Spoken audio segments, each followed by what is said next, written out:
আসিফ মাহমুদ, সজীব ভুঁইয়ার যদি ফ্যামিলি দেখেন তাহলে তার বাবার পোশাক দেখেন, মেকআপ দেখেন, গেট আপ দেখেন।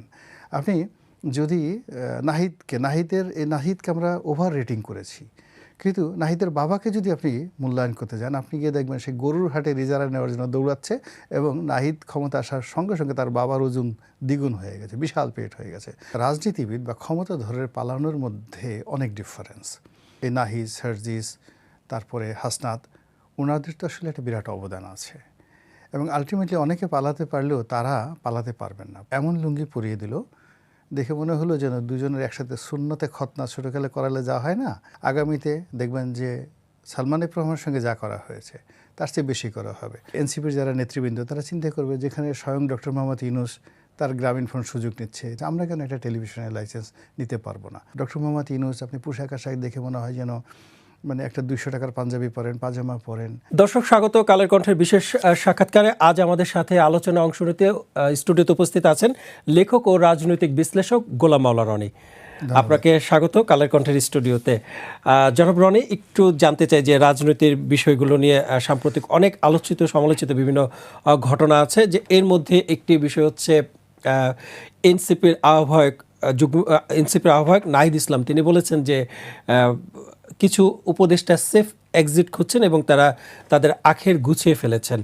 হতাশা থেকে কি এমন কথা বলছেন, অথবা তিনি তার প্রাপ্যটা পাচ্ছেন না বলে কি এমন প্রশ্ন বা এমন অভিযোগ তিনি করতে পারেন কিনা, বা আপনার নজরে এসেছে এমন কোনো উপদেষ্টা আছে কিনা যারা সেফ এক্সিট চাচ্ছেন? উনি ইন জেনারেল কথাটা বলেছেন। আসলে টোটাল সরকারের যে কর্মকাণ্ড, সেই কর্মকাণ্ডের কারণে ওনার মধ্যে অনেকগুলো ফ্রাস্ট্রেশন আসছে, হতাশা এসছে। ওটা ব্যক্তিগত নয়, ন্যাশনাল হতাশা। আপনাকে একটা জিনিস বুঝতে হবে, উনি যেটা সেফ এক্সিট বলছেন, এই সেফ এক্সিটের সঙ্গে মূলত যে শব্দটি জড়িত সেটি হলো একেবারে নিরাপদে পালিয়ে যাওয়া, বোরকা পরে পালিয়ে যাওয়া, তারপর সে মানে গর্তের মধ্যে পালিয়ে থাকা, সীমান্ত পাড়িয়ে দেওয়া, হেলিকপ্টার করে পালিয়ে যাওয়া, কেউ যেন ধরতে না পারে, বুঝতে না পারে। পালিয়ে যাওয়ার সময় অনেকগুলো টাকা পয়সা নিয়ে যাওয়া, যেখানে পালাবেন সেখানে গিয়ে নিরাপদে নিশ্চিন্তে বসে বসে পোলাও কুরমা খাওয়া যায়, ঠিক এরকম টাকা পয়সা আগে চুরি চামারি করে সেখানে পাঠিয়ে দেওয়া। তা এই যে নর্মাল পালানো, মানে একটা চোরের যে পালানো, একটা ডাকাতের পালানো, একটা ছিনতাইকারীর পালানো, আর একজন রাজনীতিবিদ বা ক্ষমতাধরের পালানোর মধ্যে অনেক ডিফারেন্স। সেই ডিফারেন্সটাই মূলত সেফ এক্সিট দিয়ে বলা হয়। যখন কেউ চুরি করে ধরা পড়ে, সে গণপিটুনির ভয়ে পালায়, তো তখন তার ধনসম্পদের কথা চিন্তা থাকে না। কিন্তু যখনই এই রাজনীতিবিদদের পালানোর প্রসঙ্গ আসে, এটাকে ভদ্র ভাষায় সেফ এক্সিট বলা হচ্ছে। এখন যারা সেফ এক্সিট নিতে চাচ্ছেন, অতীতে এটা নতুন নয়। আমাদের দেশে যতবারই রাষ্ট্র ক্ষমতা আসছে, ততবারই এই যে অল অন এ সাডেন যখন আনএক্সপেক্টেডকে ক্ষমতা আসে, সেটা 111-এর সময় আসুক বা অন্য সময় আসুক, তারা খুব অল্প সময়ের মধ্যে টাকা কড়ি রোজগার করে, বিদেশে টাকা পাচার করে, আর সময় মতো বিদেশে পালিয়ে যায়। লন্ডনে, আমেরিকা, দুবাইতে, বেগম পাড়া, এরকম অহরহ ঘটনা ঘটছে। তো এই সরকার যখন ক্ষমতা এলো, এই নাহিদ, সার্জিস, তারপরে হাসনাত, ওনাদের তো আসলে একটা বিরাট অবদান আছে এবং আলটিমেটলি অনেকে পালাতে পারলেও তারা পালাতে পারবেন না। পালানোর মতো যে বয়স দরকার, মানে যে কৌশল দরকার, ওটা এখনও রপ্ত করতে তাদের আরও 10-15 বছর লাগবে। ফলে ক্ষমতায় যারা আছে তাদের একটা বিরাট অংশ অভিজ্ঞ, তারা জীবন যুদ্ধে অনেক অভিজ্ঞতা সঞ্চয় করেছে।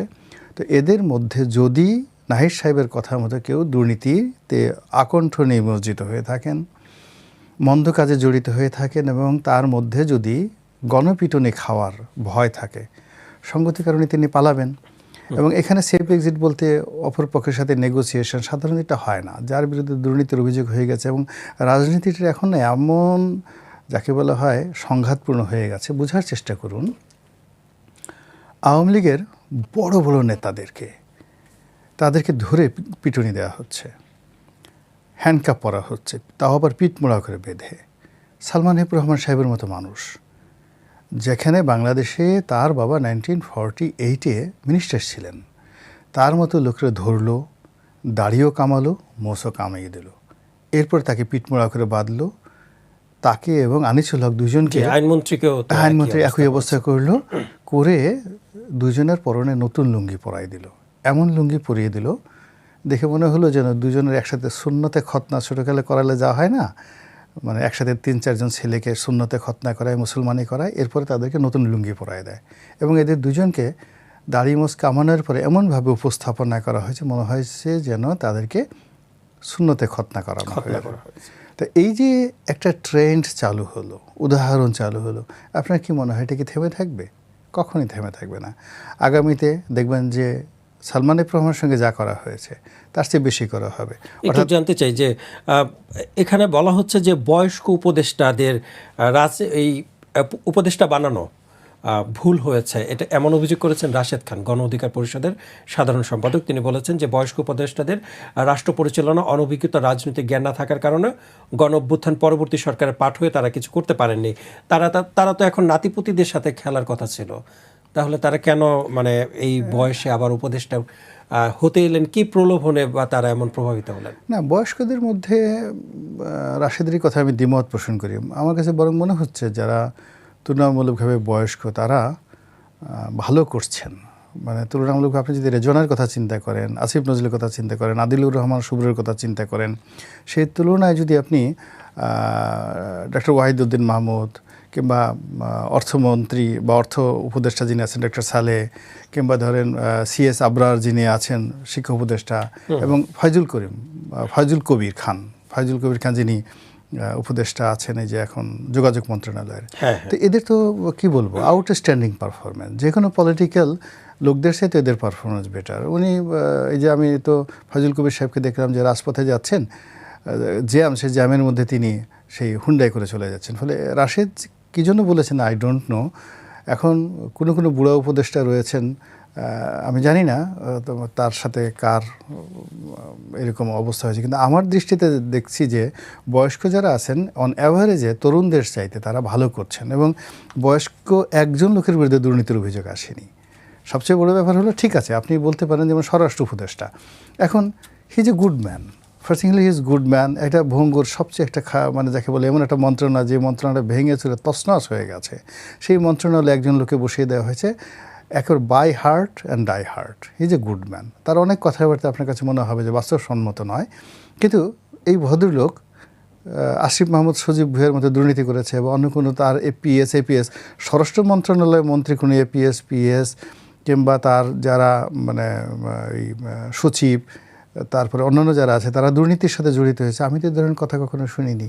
তুলনামূলকভাবে তো তাদের ছাড়া কি হাঁসের মাংস খাওয়ার কোনো একজন উপদেষ্টা ছাড়া অন্যান্য উপদেষ্টারাও কি হাঁসের মাংস খেতে গিয়েছিলেন কিনা? না, এখন এখানে তো হাঁসের মাংসর ব্যাপারটা তো সামনে আসছে, হাঁসের মাংসের ব্যাপারটা সামনে আসছে, কিন্তু হাঁসের মাংস সে দামি আরও অনেক কিছু যে তাদের খাওয়া হচ্ছে এটা স্পষ্টই বোঝা যাচ্ছে। বোঝার চেষ্টা করুন যে একজন উপদেষ্টা তার পিএস বা তার এপিএস বা তার প্রাইভেট যাকে বলা যায় অ্যাসিস্ট্যান্ট, যেটা পিএ বলা হয়, তো তাদের বিরুদ্ধে যদি 300 কোটি টাকার দুর্নীতি আসে, 400 কোটি টাকার দুর্নীতি আসে এত অল্প সময়ের মধ্যে, তাহলে মালিক মানে চাকরের যদি এই অবস্থা হয় তা মালিকের অবস্থা কী?